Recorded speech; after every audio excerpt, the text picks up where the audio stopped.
בוא. איזה ערוץ זה? הנה, אני בפוקס. איזה ערוץ זה? זה סרט דוקומנטרי. מישהו רוצה לדבר? מה לעשות? אני אשאל אותך שאלה, תענה. מה השאלה? איך קוראים לך? מה השאלה? תשמע את השאלה ותדע, אם לא תרצה אל תענה. אל תתברר כאילו במצב שלא עונה. אל תתבייש. קוראים לנו דוד. הנה, בוא תהיה ביחד. דוד. איך קוראים לך? דוד. דוד מה? שדה. דוד. אני רוצה לשאול אותך, מה אתה חושב שמדינה בבחירות חמישיות, מה דעתך על זה? אני חושב שזה רק מראה שהמדינה שלנו כבר מזמן לא יודעת מה היא רוצה בעצמה. אם הייתה יודעת, כבר מזמן היינו יודעים לבחור כמו שצריך, ושיהיה לאיזה צד שיהיה, אבל כבר היינו מגיעים לאיזו הכרעה מסוימת. המדינה בעצמה לא יודעת מה היא רוצה, האנשים בעצמם לא יודעים, הם כל הזמן מתלבטים ומתלבטים, ואין לאנשים כבר דרך, אין כבר היום לא ימין ולא שמאל, השמאל הוא ימין, היום הימין הוא שמאל, אף אחד כבר לא יודע באמת מה הוא רוצה ומה הוא חושב, זה הבעיה שלנו. ומה העתיד, כשאתה היום הולך להצביע, מה העתיד שאתה חולם ורוצה לך ולמשפחה שלך ולישראל? כשאני מצביע, אני לא הולך להצביע כי מה אני חולם, אני הולך להצביע כי אני יודע מה אני לא רוצה. ואת מה שאני לא רוצה, בזה אני הולך להצביע. ואני חושב שהרבה כמוני, בלי קשר לדת, הרבה אנשים, הקטע של הבחירה שלהם, בפרט בבחירות חמישיות, מה שראינו, זה תמיד דיברו למה לא להצביע לזה. לא למה להצביע לי, אלא למה לא להצביע לו. וזה ככה זה בציבור הכללי, אותו דבר זה גם בציבור החרדי. רוב האנשים הם מצביעים מצד שאני רוצה להצביע, למה אני לא רוצה ממשלה שתהיה נגד הציבור החרדי, נגד תחבורה ציבורית בשבת, נגד גיורים רפורמיים. אני לא רוצה את זה.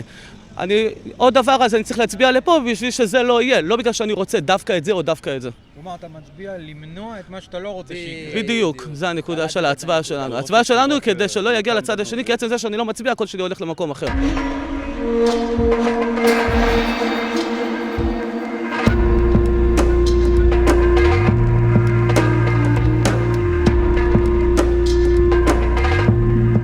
לפני חודש הלכתי לסוכה של המשפחה. לאחרונה יש בחירות כל כמה חודשים, כבר התרגלתי לזה. מדברים איתי רק על פוליטיקה. ביבי, לא ביבי. שוב שאלו אותי למי אני מצביע. זה לא באמת משנה, אמרתי. אבל השואל היה חד משמעי לקבוע בפסקנות. שמאלני, עוכר ישראל. אני רגיל לדיבור הזה. בהתחלה צחקקתי במבוכה והמשכתי לאכול את העוף. אבל לא באמת. העוף בקושי ירד בגרון והכעס השתלט עליי. נזפתי בו ביומרנות. מה שאני תרמתי למדינה, אתה לא תעשה בחיים. אתה מתגייס ליחידה של ג'ובניקים, בן אדם. הוא נעלב. אחרי כמה דקות הבנתי שהוא צודק. כלומר, ודאי שזו חוצפה לקרוא לי עוכר ישראל, אבל הקביעה שלי שאני אתרום יותר ממנו היא לא נכונה, וגם מתנשאת. בכלל, הוא רק ילד שמצטט את הטיק-טוק. במקום לשתוק כרגיל ולדפדף, התרגזתי והעלבתי אותו. לא יכולתי לסתום את הפה. מה ההבדל ביני לבינו? האם הוא רוצה דברים שונים ממני?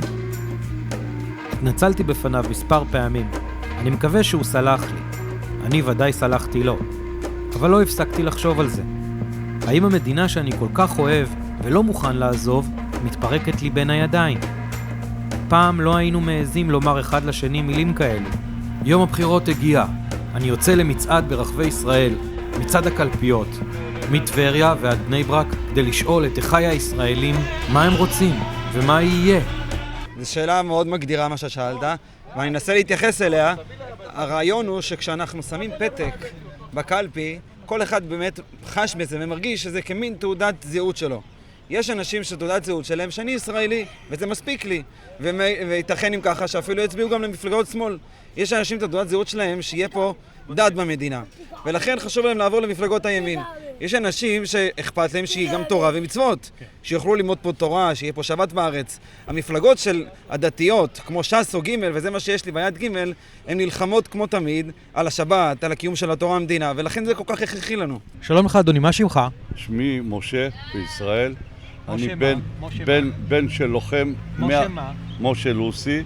בן של לוחם 101 שהקים את ה-101. שמו בישראל היה אבי שלום. אחד הלוחמים הענקים בארץ ישראל, שלחם בכל פינה בארץ ישראל. מה אתה חושב שאנחנו בבחירות חמישיות? מה דעתך על כך? אנחנו בבחירות חמישיות, זה העניין של מחלוקת, שכל אחד בא ומחליט פתאום לעשות מפלגה. מה הולך פה? איך לא עושים משאל עם להקים מפלגות? איך כל מפלגה, כל בן אדם בא היום, עושה מפלגה? כבר אין ראש לארץ ישראל. אין דבר שישלוט שתי מפלגות גדולות, שיתנו את האות לסדר את ארץ ישראל, כי לא ייתכן ככה שכל יום קמה מפלגה חדשה. ואני פונה מפה, ממכם, אני פונה שאני מבקש, מי שיבחר, שידע דבר אחד, כל העניין של עם ישראל פה, בארץ ישראל, זה הכלכלה. ואני התרעתי בזה ואמרתי שאפשר לעשות סופר עם אפס רווחים ולעשות מין כרטיס הנחה לתשלום השירות, ואז אנחנו יכולים לייצב את כל המדינה בחינת כלכלה, כי אנשים היום קשה להם מאוד לגמור את החודש. מה? בן אדם עובד מהבוקר עד הערב, לא מצליח לגמור את החודש. למה? יש פה הרבה בזבוזים באמצע, בעניין של מפלגות, מפלגת רץ, מפלגת זה, מפלגת זה. היו שתי מפלגות פעם, מערך בליכוד. מה קורה פה? למה נותנים אישור להקים כל יום מפלגה חדשה? שאיזה אחד היה רמטכ"ל, קם, פתאום מחליט לעשות מפלגה. מה החלום שלך שיקרה בארץ ישראל? מה היית רוצה שיקרה? החלום שלי זה לראות שכל יהודי יש לו אוכל בבית, כל מקרר, שאף ילד לא יחסר לו אוכל במקרר, שהוא יוכל לבוא ולהגיד, אמא, אני רוצה שתעשי לי ארוחה לצהריים. אתה יודע מה זה ילד שגודל בעוני, שאין לו מה לאכול, ושם יושבים שרים, וכל אחד לוקח 10, 12, 15 אלף שקל. הילדים האלו אין להם אוכל, ו-45,000. מה קורה פה? איפה הכסף הולך במדינה הזאת? אז אני מבקש שכל הטייקונים האלו, כמו רמי לוי, אושר עד, כל הגדולים האלו, שהורידו את המחירים לאפס, ואז עם ישראל יוכל לחיות. אבל לא נותנים, לא קמים, אף אחד לא קם. פה מחליטים חוק. אתה עושה חוק? תחליט איך מחליטים את החוק. תעשה משאל עם. מה עבר במשאל עם? כמה היו? 50? 40? עבר החוק. הם עושים חוקים, הם עושים מה שהם רוצים. 120 חברי כנסת נמצאים, מחליטים לנו לכל רגע מה להיות בחיים שלנו. זה לא ייתכן ככה. אתה צריך משאל עם על כל דבר. אז אני מבקש מפה לכנסת, לכל השרים, אל תדאגו לכיס שלכם, אלא תדאגו לעניים האלו שאין להם מה לאכול בבית, שהם מסכנים. הם ילד פותח במקרר, מוצא עגבנייה אחד במקרר. עגבנייה, בושה וחרפה לארץ ישראל. אבא שלי היה לוחם גדול, לחם פה, לחם ברמת הגולן, צנח במיתלה, בחרמון. אבא שלי זה שחיבר את הארמיה הראשונה והשישית. אז מכאן אני מנותן. ההרצאה המפוזרת של משה לוסי גורמת לי להבין שאני מוכרח לחזור אחורה בזמן כדי להבין איך הכל התחיל. אז אני קופץ לשנת 1899.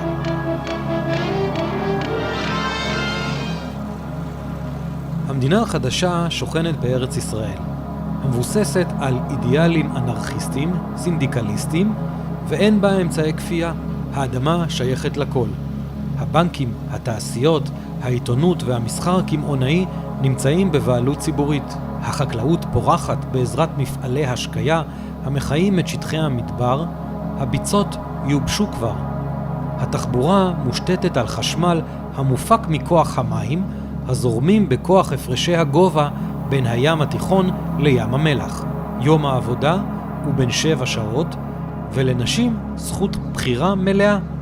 הקואופרציה היא המפתח של החיים המדיניים, החקלאיים והחברתיים, ובמסגרתה נמנע הניצול. העבריינים אינם נענשים, אלא עוברים חינוך מחדש. החינוך פתוח לכל. העיר העתיקה בירושלים מוקפת בפרברים מודרניים, גנים, מוסדות מחקר, שווקים ומבנה ויצירות אומנות ארכיטקטוניות. קיימת סובלנות כלפי כל הדתות והאמונות אשר הן עניינו של הפרט בלבד.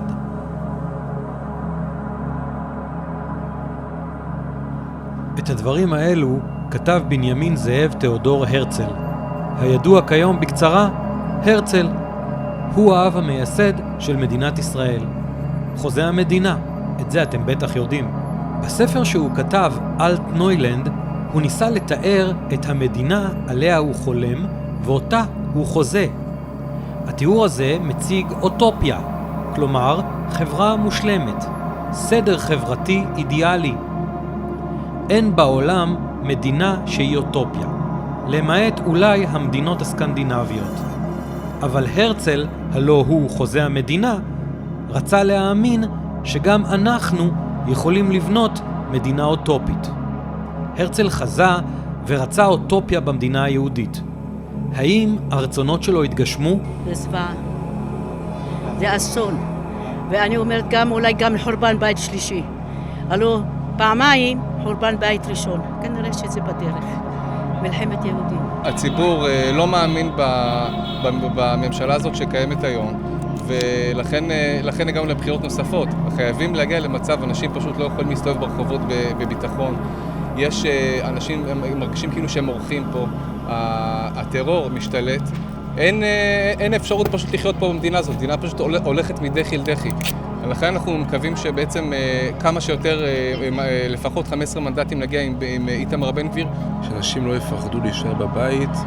אני הולך עם אשתי אתמול, הטיילת פה בטבריה, יצאנו לטייל, ומסתובבת אחורה לראות אם אף אחד לא דוקר אותה מאחורה. נראה לי מצב לא נורמלי, צריך פרנסה, עכשיו המחירים עולים. זה בסדר שזה עולה בכל העולם, שהמשכורת תעלה גם כן, שיהיה איזושהי התאמה, הלאה, שנאהב אחד את השני יותר. בסדר, יש כל אחד עם האמונה שלו, אבל כמה שיותר ביחד, שיש שמירת שבת, מדינה יהודית כמו שהיה פחות או יותר עד היום, אני חושב. אני מייחל קודם כל שאנשים יוכלו לחיות בכבוד. דבר ראשון, אם אין לבן אדם את הכבוד האישי, את הביטחון הכלכלי, שום דבר לא יעזור. אחרי הביטחון הכלכלי אני רוצה ביטחון אישי לכל אחד ואחת, שבנגב יוכלו לטייל ובצפון יוכלו לטייל בלי לפחד ובלי לחשוש שאיזה מישהו יתקוף אותם או יבצע בהם פיגוע. היום הלאומנות הרימה ראש, הלאומנות הערבית הרימה ראש, וצריך את הראש הזה להקטין. אני חושב שזה משחיקים בפוליטיקאים. בגלל זה כל אחד רוצה זה, אחד רוצה זה, אני רוצה זה. בגלל זה אנחנו במצב הזאת עכשיו. קודם כל אני רוצה כשהיה בשקט, כשלא יהיה מלחמות. זה דבר ראשון. דבר שני, אני רוצה שפה היה כל הקבוצות בארץ, אזרחי, דתי, ערבי, שיהיה כולם ביחד, לא כולם. אני רוצה זה, רוצה זה, רוצה זה, אני לא רוצה זה. ודבר שני, אני רוצה אני לא יודע מה, איך אומרים לכם, אפשר ברוסית? Я хочу сказать, что мне хочется в Израиле, чтобы были все едины. שכולם היו ביחד. אחדות. ביחד, כן. כשלא יהיה אתה רוסי, אתה מאוקראינה, אתה ממשהו אחרת, אתה ערבי, אתה... שלא יהיה דבר כזה. כן. וכשיהיה לנו מצב בכסף, לכולם כשיהיה חמים, כשאני בפנסיה, אישה בפנסיה, כשאני יכול יצא בחוץ ולקנות אותה מה שאני רוצה, כשלא רוצה ביטוח לאומי, אבל כשאני רוצה, זה הכל מה שאני רוצה. ההפך מאוטופיה הוא דיסטופיה, כלומר מציאות אנושית שבה שולטים יסודות חברתיים שליליים. בואו נכיר חלק ניכר מהמאפיינים של דיסטופיה. 1. חברה היררכית בה ההפרדה בין המעמדות מוחלטת ואינה ניתנת לשינוי. 2. מערכת תעמולה ממשלתית המשכנעת אזרחים שהחיים תחת השלטון הם טובים וצודקים. 3. קונפורמיות חזקה בקרב האזרחים, תחת ההנחה שייחודיות אישית וחוסר שביעות רצון מהשלטון הן תכונות בלתי רצויות. 4. פולחן של דמות אב הניצבת בראש המדינה. 5. פחד או תיעוב כלפי העולם שמחוץ למדינה. 6.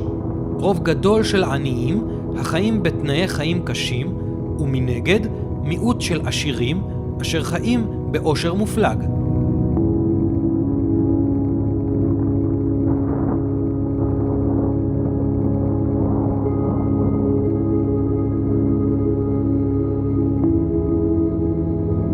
אם כדאי להסתדר ממי להתעלם, מתי דיינו באמת עוד כמה נשקר? אם כדאי להסתדר עם מי לא לדבר, אין אמונה בעיניים, מי משלם?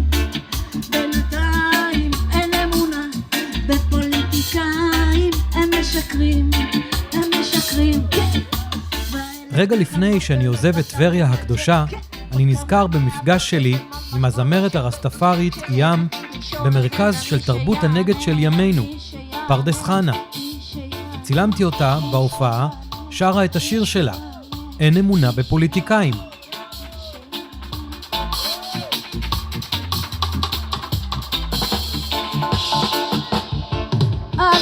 תמיד למעלה מבקשים עוד בקשות, מי שומע שם הם עסוקים בעסקאות, משמינים מעל רגלינו ואנחנו יחפים, לא חשוב ימין או שמאל אנחנו מוותרים, אין אמונה בעיניים, מי משלם בינתיים, אין אמונה בפוליטיקאים, הם משקרים.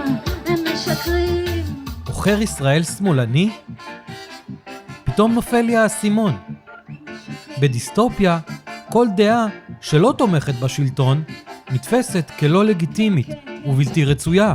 עשירים של היום הם עשירים כקורח, עניים של היום הם עניים לטורח, חיים שנים בו המשכורת גבוהה, על העוני הם קוראים בעיתונות הקרה, אז מסתכלים תמיד.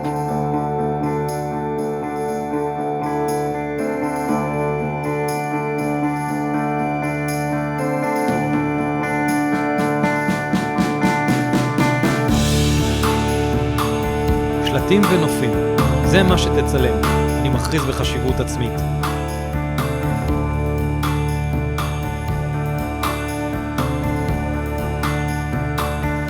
ניקו הצלם לא מבין אותי. מה אתה חושב, שאתה אנדי וורול? זה משעמם. היום הכל בטיק טוק.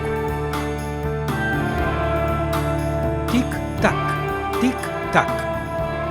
תבין, ההיפים מתו. אין יותר אידיאולוגיה. היום הכל זה טק, הייטק. תצלם את השלטים, אני אומר לך, נו. זה שטיפת מוח כפויה. הבן אדם נוסע בכביש, הוא נאלץ לראות למה כדאי לו לשנוא את אח שלו, שאולי חושב טיפה שונה ממנו. אם אתה רוצה סרט שיראו אותו, אתה חייב להפסיק לחשוב כמו בומר, הוא אומר לי. אני יודע שהוא צודק, ומבין עוד קצת למה יצאתי למסע הזה. אני מוטרד לא רק שהמדינה נגמרת לי, אלא הנעורים שלי, האידיאלים הבוערים. אני ואתה נשנה את העולם? לא אם זה לא בטיקטוק. אנחנו מגיעים לשכונת הדר הציורית. אני מחפש מישהו שידבר איתי. אנשים ממהרים, עסוקים וחשדנים. אין להם סבלנות לנודניק עם המיקרופון. אני אומר לניקו, תצלם בינתיים את הרחובות, את המפרץ היפה. בסוף, מישהו יסכים לדבר איתי. אני רציתי שיהיה שלום אמיתי, לא שקר ולא בלוף, ולא כל אחד יחפש הכיסא שלו רק אחרי הבחירות. אף אחד.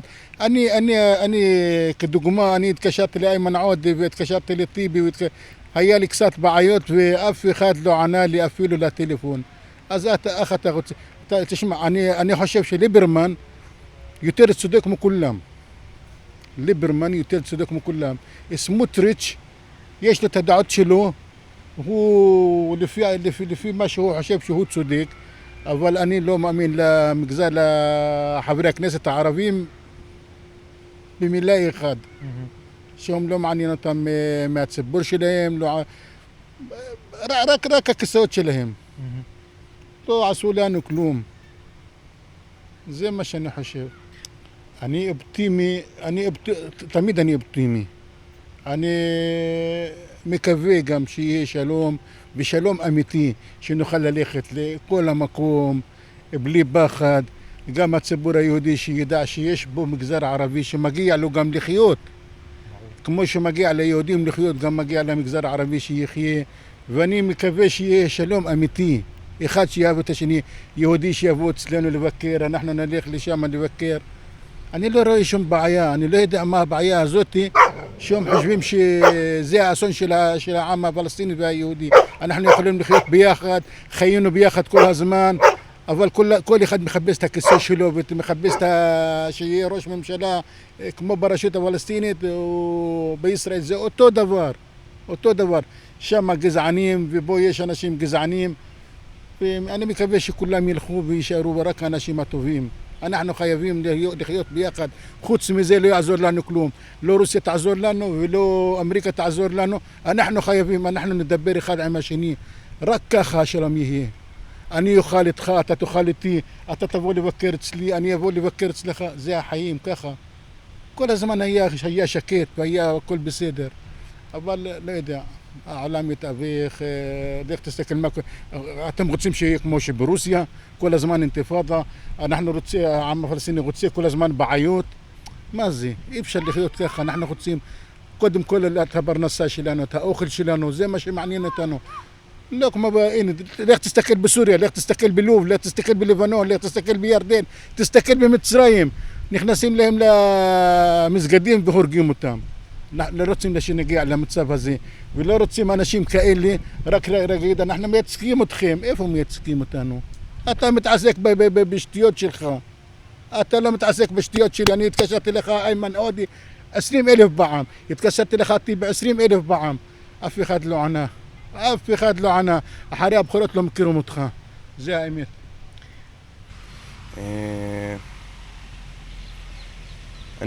מה שאני רוצה, כאילו, רוצה להתנהג כאילו עם הבן אדם שמולי, להתנהג טוב. להתנהג עם כל האדמים שבמדינת ישראל, להתנהג טוב. כאילו, חוץ מבן אדם ערבי, בן אדם יהודי, להתנהג כולם כאילו כמו אחים. להתנהג טוב. לא גזענות, לא כל כך הרבה דברים כאילו, אתה מבין? ורוצה כאילו, אני חי במדינת ישראל, ורוצה לחיות כאילו, מה אומרים, אין כאילו בן אדם שהורג בן אדם אחר, אין, מה אומרים לה? שלא יהיה מלחמה. כן, שלא יהיה מלחמה. רוצה להתנהג טוב עם בן אדם. מאז קום המדינה, המפה הפוליטית הישראלית עברה שינויים רבים, וכעת אנו חוזים בהיווצרותו של מפץ גדול. מ-1948 ועד 1977, כ-30 שנה, רוב האזרחים הצביעו למפלגתו של בן גוריון, מפא"י, מפלגת פועלי ארץ ישראל. למעשה, המערכת הפוליטית נשלטה על ידי גוש מרכזי אחד, ולצידו מפלגות לוויין, בינוניות וקטנות. בשנת 1977 הגיע המהפך, ולשלטון עלה בגין עם מפלגת הליכוד. המהפך סימן מעבר מאקוסיסטם פוליטי חד-גושי לדו-גושי. גוש הימין בהנהגת הליכוד וגוש השמאל בהנהגת המערך. בשנת 2015 הוקמה הרשימה הערבית המשותפת שאיחדה את כל המפלגות הערביות הקטנות תחת קורת גג אחת. עיקר השינוי שגרמה הרשימה המשותפת היה לא בכמות המנדטים אותה היא השיגה, אלא בעצם החלטתם לא להשתתף הלכה למעשה במשחק הפוליטי הישראלי. הם לא תומכים בגוש הימין. טוב, זה הגיוני. אבל החלק הממש מוזר, הם גם לא תומכים בגוש השמאל. בקיצור, שוברים את הכלים ולא משחקים. איזה מין ישראל תרצה לראות בעתיד שלך, לך ולמשפחתך? הייתי רוצה כמובן מדינה דמוקרטית, מדינה שאפשר יהיה להרגיש בה ביטחון, שלא נצטרך לחיות בפחד. הייתי מאוד רוצה לעזור יותר גם לאנשים העניים, כמו שתשימו לב, אתם מסתובבים פה הרבה בשכונה, וזאת שכונה לא קלה, הדר בחיפה, ויש המון עוני כאן, והמון הומלסים, והמון אנשים שאין להם מה לאכול, ואין להם כלום, והייתי מאוד רוצה, אני כמובן עם זה שפתחתי מסעדה, חלק מהמטרות שלי בעתיד, זה לפתוח איזה מקום שאפשר לעזור לאנשים מסכנים שאין להם את התקציב הזה לקנות אוכל ושתייה, אז שאני אוכל לתת להם בחינם. אני עוד לא הגעתי לזה, אבל זה החלום שלי. אבל הייתי רוצה שבממשלה החדשה גם יראו קצת את האנשים האלה, כי הם גם סך הכל בני אדם. זהו, הייתי רוצה להמליץ לכם ככה על בית קפה חדש שפתחנו לפני שבועיים כאן בחיפה. קוראים לנו מזנון ליאן, זה נמצא בחיפה בהדר ברחוב הרצל 10 וסמטת עמוס 8, ממש מול המשביר. יש לנו כמובן הכל, אנחנו פתוחים מ-8 בבוקר עד 12 בלילה, יש זה מכונת קפה, מיצים זכותיים, ארוחות בוקר למיניהם, מגוון רחב של סלטים, בשרים. אני אישית מאוד אשמח לראות אתכם שם אצלי ולארח אתכם. קודם כל שיסדרו את הכבישים, דבר ראשון. את היוקר המחיה להוריד, כי נקרא לנו הכיס. וקשה להתקיים פה בחיפה, בארץ, קשה להתקיים כבר במדינה הזו. אני מקווה שהממשלה החדשה תעשה משהו ותדאג לאזרחים, לא לכיסאות, לאזרחים תדאג. הקרע בעם ושינוי הדעות ואפילו אפשר להגיד הקצנה יתרה של הדעות לכל הכיוונים. הדבר הזה הוא שמביא את המצב לכדי כך שמקבלים כמעט תוצאות שוות.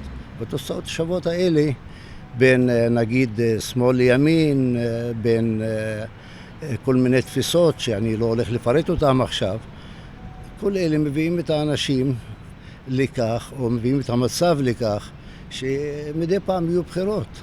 כל זמן שלא תהיה הכרעה, והכרעה בוא נגיד רצינית, לא על מנדט אחד ולא על 2 ולא אפילו על 3, כי אתה יודע, אצלנו גם עוברים מצד לצד ועוברים משנים דעות מדי פעם, אז עד שלא תהיה הכרעה אמיתית לא נצא מזה.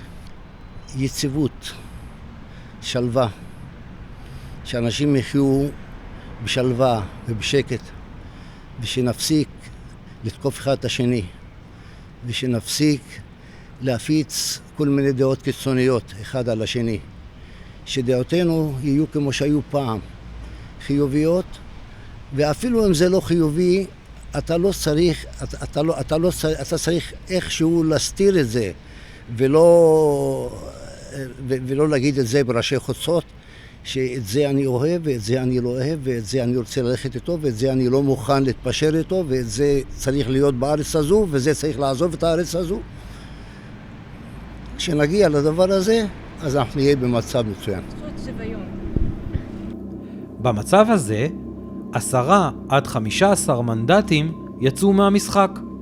נשארנו עם 105 חברי כנסת על המגרש. מהראשונים לנבא את המצב ההיפר-סקטוריאלי הזה היה נשיא המדינה לשעבר רובי ריבלין, כשהוא נושא את נאום השבטים המפורסם. בשנות ה-90, כפי שניתן לראות בשקף מאחוריי, החברה הישראלית היא חברה בנויה מרוב ברור ומוצק שלצידו מיעוטים. רוב ממלכתי ציוני גדול שלצידו 3 מיעוטים, מיעוט דתי-לאומי, מיעוט ערבי ומיעוט חרדי. התמונה הזו אולי קפאה בראשו של רוב הציבור הישראלי, של התקשורת, כן, וגם של המערכת הפוליטית. אבל המציאות בינתיים השתנתה בתכלית. כיתות א' היום מורכבות מכ-38% חילונים ממלכתיים, כ-15% דתיים לאומיים, ממלכתיים דתיים, כרבע ערבים וקרוב לרבע חרדים. יצרו למעשה סדר ישראלי חדש. סדר שבו אין עוד רוב ברור ואין מיעוטים ברורים. סדר שבו החברה הישראלית מורכבת מארבעה מגזרים, ואם נרצה, ארבעה שבטים מרכזיים שהם שונים במהותם, אלה מאלה שילכו ויתקרבו זה אל זה בגודלם. שבו, בין אם נרצה ואם לאו, מבנה הבעלות על החברה הישראלית ומדינת ישראל משתנה כך לנגד עינינו.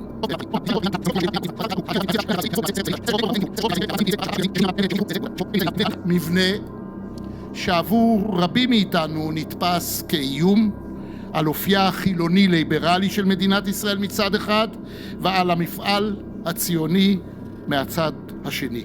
בנימין נתניהו לשלטון, בעזרת השם יחליף את הממשלה הרעה הזאת. אמן, בעזרת השם. הממשלה הרעה תלך הביתה. לפיד מכר לנו 10 מתל אביב, עשה הסכם שלא שייך לו, הוא מוכר את המדינה. אנחנו צריכים מנהיג חזק. את בנימין נתניהו לשלטון, 37 מנדטים, בעזרת השם 40 מנדטים לביבי. מה, לאן זה הולך? סרט דוקומנטרי על הבחירות. יאללה. רגע, בוא נשים אותו על רקע של ביבי. הוא רוצה את ביבי, אז רקע של ביבי.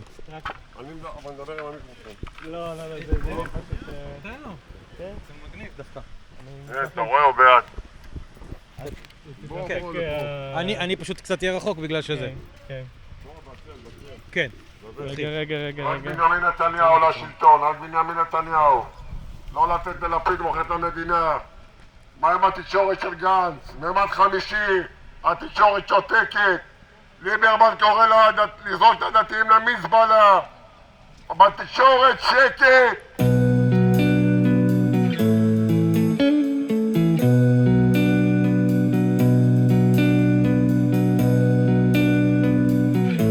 נוסעים לאור עקיבא, בירת הקבב של מישור החוף.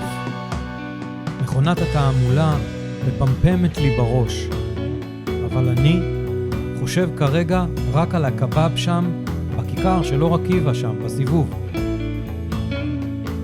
לפיד מכר לנו 10 מתל אביב. עשה הסכם שלא שייך לו. הוא מוכר את המדינה. אנחנו צריכים מנהיג חזק. בנימין נתניהו לשלטון. בעזרת השם נחליף את הממשלה הרעה הזאת. מה עם התקשורת של גנץ? מימד חמישי. התקשורת שותקת.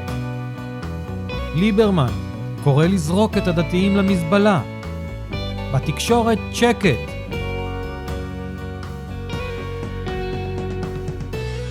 אנחנו בעיצומו של יום הבחירות. רמקול התעמולה צורח את המסרים הפשוטים. אני לא באמת יודע ומכיר מה כל פרשה צופנת בחובה, אבל אני כן מבין את המסר, את הטון, את הווייב. סכנה, סכנה היהודים.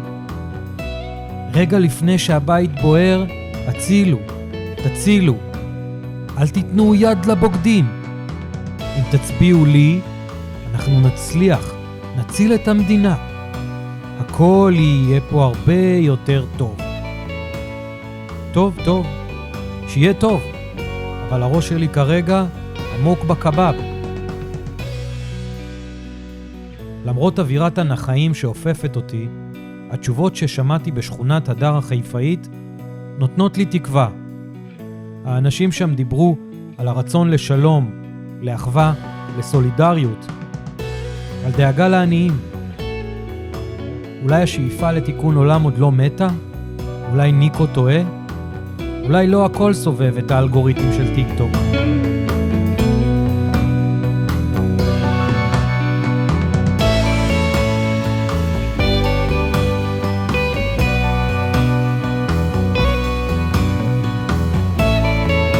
למה? כי יש לנו ממשלה רעה.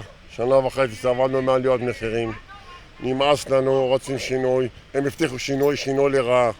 נכון? אנחנו רוצים את ביבי, מנהיג, שיוריד מחירים, יהיה לנו טוב במדינה, הסכמי שלום, בזכותו כולם דוהרים לאמירויות, זה ביבי ראש ממשלה. אנחנו קיבלנו שינוי לרעה. זה שבנט ושקד שיקרו את הבוחרים שלהם, אנחנו לא אשמים. אנחנו רוצים את ביבי, לא רוצים שקרנים. ולמה ליברמן קורא לדתיים, לזרוק את הדתיים למזבלה? למה יש שקט בתקשורת על זה? למה התקשורת לא מדברת שברקוביץ' אומר על הדתיים דברים כאלה? וליברמן קורא לזרוק את הדתיים למזבלה, מה אנחנו פה בשואה? זה לא יפה, התקשורת שותקת. למה היא שותקת? למה זה שמאל? מותר. אפשר לשאול אותך שאלה? מה? אני לא יודע הרבה עברית. שלום גברתי, איך קוראים לך? גילה. גילה. תאמרי לי, למה לדעתך הגענו ל5 מערכות בחירות בזמן כל כך קצר? כי אין אחדות בעם. רוצים לפלג את העם, ואם אין אחידות בקולות, בדעה, אני חושבת שתהיה עוד מערכת בחירות.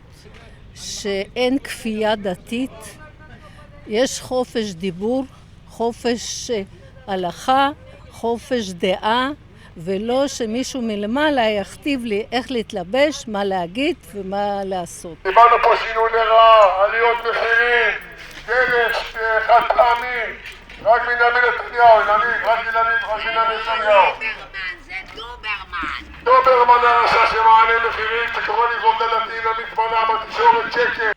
אחד, אם אתה שואל אותי, אם לא נשנה את שיטת הבחירות, אנחנו נגיע לשישית ורביעית. זה אחד. 2, לי נראה שכל אחד זה כבר רק סיסמה, לא באמת אכפת. בבחירות שעברו, בחרתי גדעון סער, אמרתי ננסה שינוי. וראיתי למה הגעתי, לא לזה ייחלתי, אני מנהלת פה עמותה מאוד גדולה. מעלים ומעלים את המחירים ומעלים את המחירים. ואני חושבת שאין ברירה, כי כל בחירות זה יותר הוצאות למדינה, ואנחנו משלמים את זה, התושבים, האזרחי המדינה, הם בני ערובה של שיטת בחירות מקולקלת, וזה בעיה. תאמרי לי, אילנית, שנייה. כן. ריבלין צדק כשחילק את החברה הישראלית ל4 שבטים, אבל טעה בהגדרתם. הוא אמר חילונים, דתיים לאומיים, חרדים וערבים. אבל רגע, רובי, החלוקה הפוליטית שונה.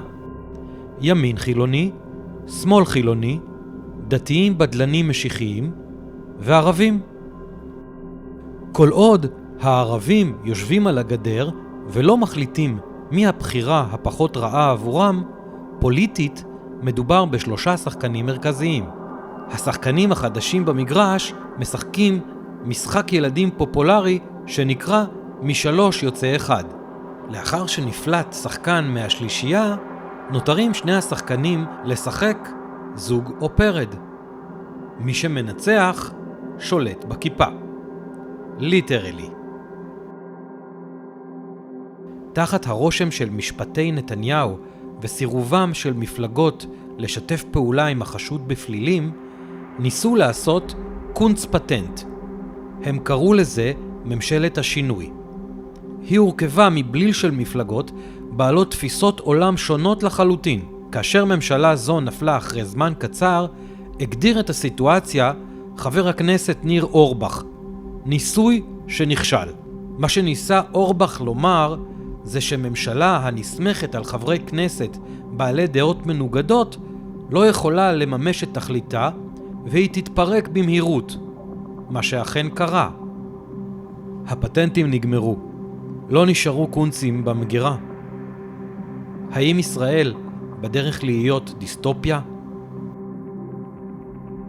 אבי! אני מתראיינת ליד בנימין נתניהו, מה אתה מדבר? יאללה!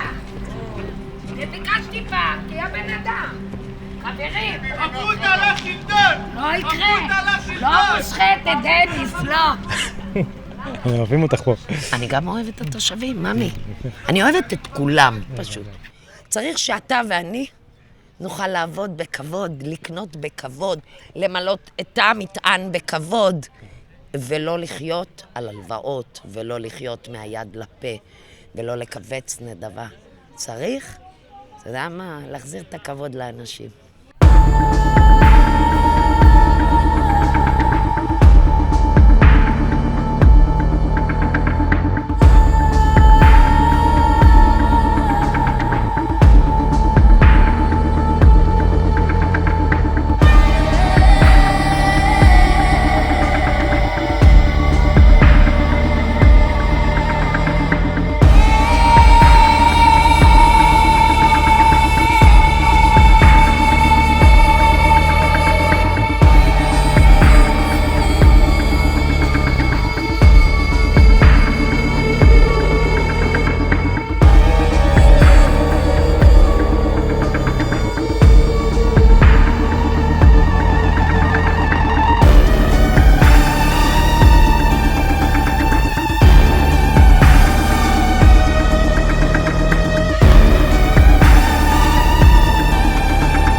על מנת לפתור את החידה המסובכת הזאת, אני צריך לדעת מה הישראלי רוצה.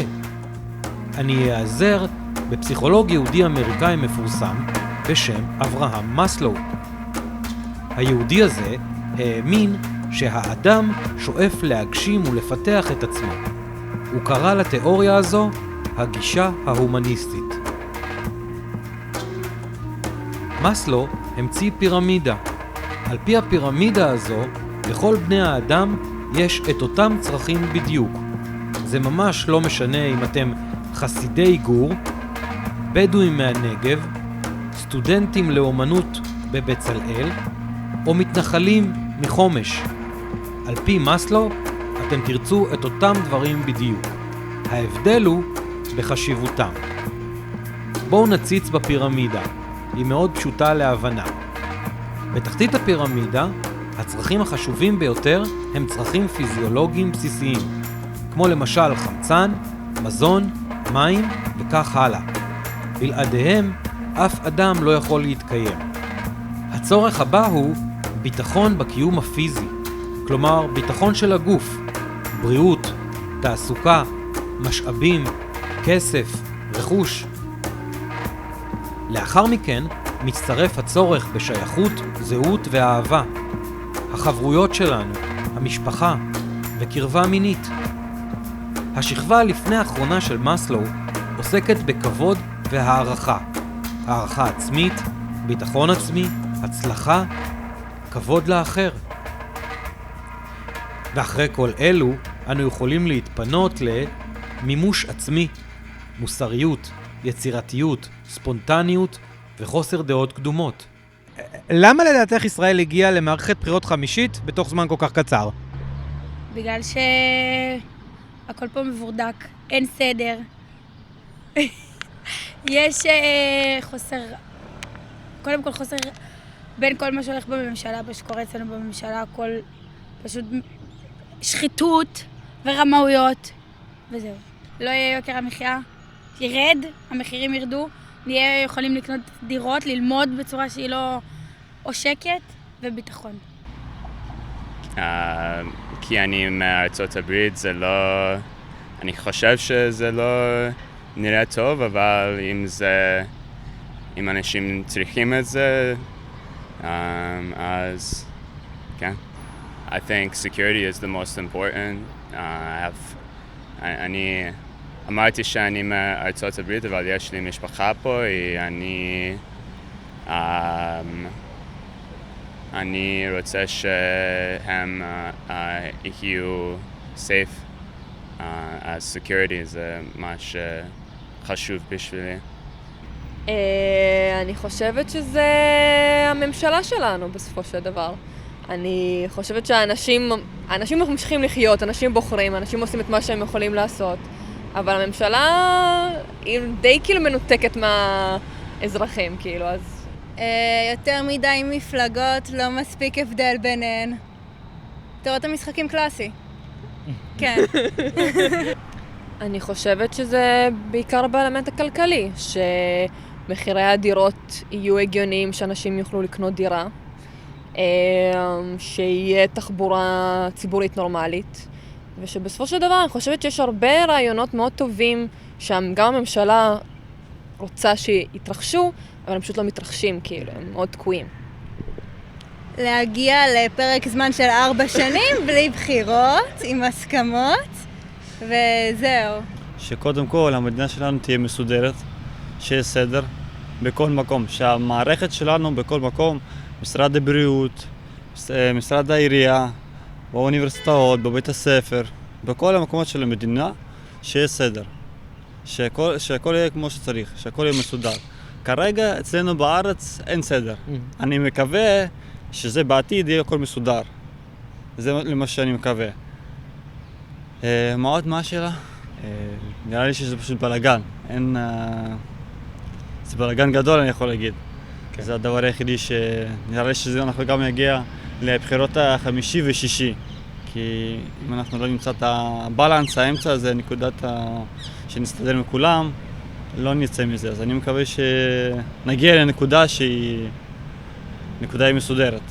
שהמדינה שלנו, קודם כל, המדינה, כפי שאני יודע, היא מדינה יהודית. ואני הייתי שהמדינה שלנו תחלק יהודית שאנשים חילונים שיהיו חילונים, יהודים, שאנשים הדתיים לא ישלטו במדינה. אנחנו מבינים שזו מדינה יהודית דתית, אבל שיהיה פה בלנס, כי יש פה הרבה עולים חדשים שהדתיים לא כל כך מתחברים לאנשים, בוא נקרא לזה האנשים הפשוטים, הרגילים. שיהיה סדר כזה, שאחד יכבד את השני, שקודם כל לא כל אחד חייב להיות בן אדם דתי, כל מישהו עלה לארץ. האנשים הדתיים הם מסתכלים על זה ככה, שהיהודי הוא חייב להיות דתי, אז שיהיה בלנס, כמו שאמרתי, איזון. וזה מה שאני רוצה להגיד. מקווה שאנשים יסכימו איתי ויבינו אותי כמו שצריך.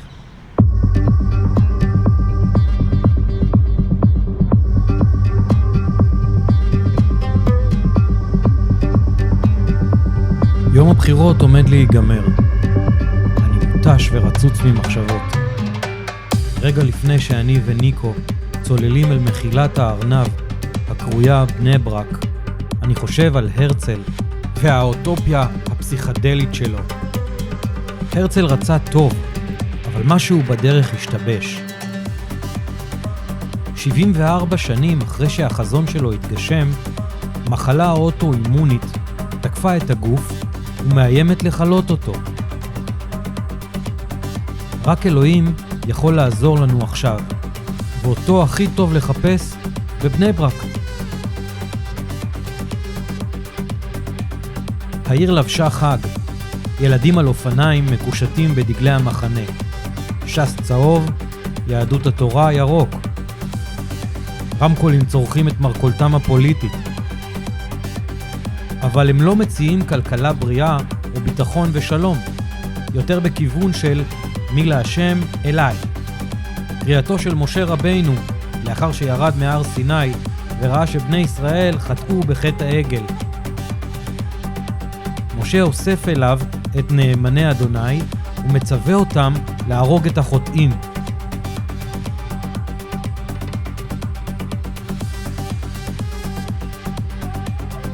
גדלתי פה, ברחובות האלו, וזה תמיד מרגיש לי כמו לחזור הביתה.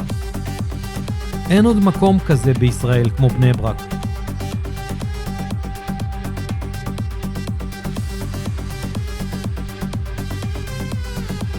רק היום, בגיל 44, הצלחתי להדליק את המצלמה ולעשות סרט. על פי מסלו, היו לי 4 שכבות של צרכים לטפל בהם לפני כן.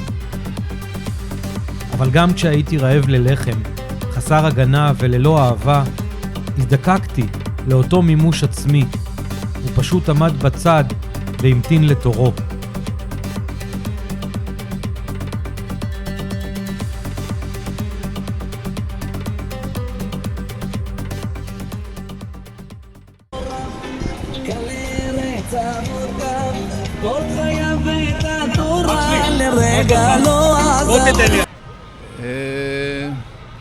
הציבור לא מספיק מודע מה זה היום של ההצבעה, בשביל מה אנשים צריכים להצביע, אבל עכשיו נקווה שיהיה בסדר. אנחנו לא מצביעים בשביל לקבל, אנחנו מצביעים כי זה מה שאמרו לנו. אנחנו לא שואלים מי, מה, מצביעים כי זה מה שגדולי ישראל אמרו. שלום אדוני. שלום. שלום לך. איך קוראים לך? יעקב. יעקב, שלום לך. מדוע לדעתך מדינת ישראל הגיעה למצב של 5 מערכות בחירות ב3 שנים? אני לא יודע, הכל משמיים. מה זאת אומרת? הכל מגולגל משמיים. כך צריך להיות, לזכות אותנו עוד פעם לקדש שם שמיים. שירבו המצביעים ליהדות התורה, לדגל התורה, שיהיה קידוש שם שמיים. מה היית רוצה שיהיה בעתיד במדינת ישראל הדבר הכי טוב מבחינתך? קידוש שם שמיים, השבת. השבת היא מקור הברכה. הפתק היחיד שרשום על השבת, שימו לב, זה רק ג'. מרן שר התורה הבטיח בנים צדיקים, הרב אדלשטיין, הרבן של כל בני הגולה, הבטיח בנים צדיקים, בריאות ונחת. מה יכול להיות? השבת היא מקור הברכה. אללה, איך הוא אומר, אני לא יודע, אבל הוא יודע. אין יותר פירוט? אתה יודע את המצב שלנו, יש כל כך הרבה חרטות בזה. ויש גם כן גונבים כל מיני פתקים, מעבירים קופות. זה לא חדש, זה היה מקדמת דנא מאז בן גוריון. זה לא דבר חדש. אני לא מאמין בבחירות. אני ממש לא מאמין בבחירות. בגדול אני מאמין שסופרים את זה, אבל יש הרבה פולישטיק שמכניסים מפה, מכניסים משם. מעבירים מפה? כן, כן, כן. מה היית רוצה? מה האופטימיות שלך? בדיוק כמו שהיית רוצה למשפחה שלך, כל טוב. מה שקורה בפוליטיקה אני לא מבין כל כך. איך הדברים קורים, או למה נקלענו. אוקיי. אני מאמין שזה התנכלות לנתניהו, זה מה דברים שחשובים לי הם לא דווקא לי. אני מאמין שהרבה יהודים, גם שלא מגדירים את עצמם דתיים או חרדים, חשוב להם שיהיה יהדות במדינה, שיהיה שבת, שהשבת תהיה מורגשת בארץ ישראל במיוחד, ושהכל יתנהל כאן, שהמדינה תהיה מדינה יהודית, שיהיה מורגש שהמדינה יהודית, ואנחנו פה, זה הזכות שלנו בארץ ישראל, זכות התורה, בזכות התנ"ך שהבטיח לנו את ארץ ישראל, זה רק בזכות שמירת התורה. ככל שיהיה כאן יותר שמירת תורה, יותר מצוות, יותר חסד, יותר קידוש שם שמיים, ככה יש לנו יותר זכויות, ואנחנו זוכים לביטחון יותר גדול, ומונעים מעצמנו ומארצנו צרות מיותרות.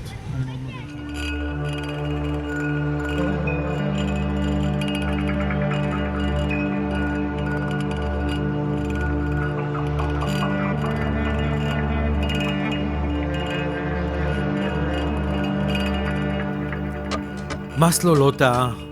כל בני האדם רוצים את אותם הדברים בדיוק, בשלבים שונים בחייהם ובהדרגה.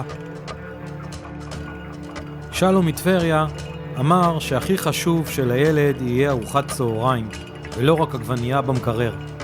יוסף רוצה שלאשתו יהיה ביטחון, והיא תוכל לטייל בטיילת בלי לפחד שיתקרו אותה. איגור רוצה שלא יהיו דעות קדומות, ואם אפשר לטוס לחול פעם בשנה, אז מה טוב. סייף לא רוצה מלחמה בין בני האדם. יוסף עבדאללה רוצה תחבורה טובה ושלא יקרה הכיס. גילה רוצה חופש דיבור. אילנית מאור עקיבא רוצה שיהיה אפשר למלא את הבגאז' בסל קניות, ושלא נזדקק לקבץ נדבה. נופר מתל אביב רוצה שיהיה אפשר לממן לימודים במחיר סביר. דיינה רוצה לקנות בית. ארתור רוצה שיכבדו את הרצון שלו להישאר חילוני. כולנו רוצים את אותם הדברים. אבל ישראל, היא רוצה לצעוד במצעד האיוולת. כמו טרויה, גם אנחנו חוששים מהסוס וחושדים בנחשים הטורפים. אבל נפתח את שער העיר בעיניים פקוחות. אולי כמו טרויה, גורלנו נחרץ מראש. ואולי זו התמכרות שלנו להרוס את עצמנו. כך או אחרת, זה לא משנה. לא נוכל לעצור. נצעד בראש מורם במצעדם של הטיפשים. תודה רבה לכם, תודה רבה.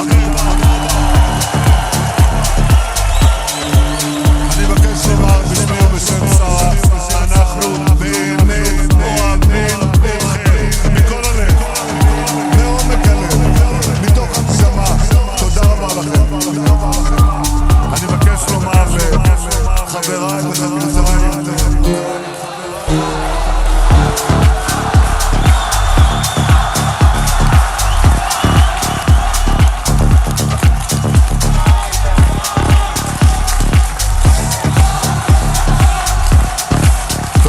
תודה רבה לכם.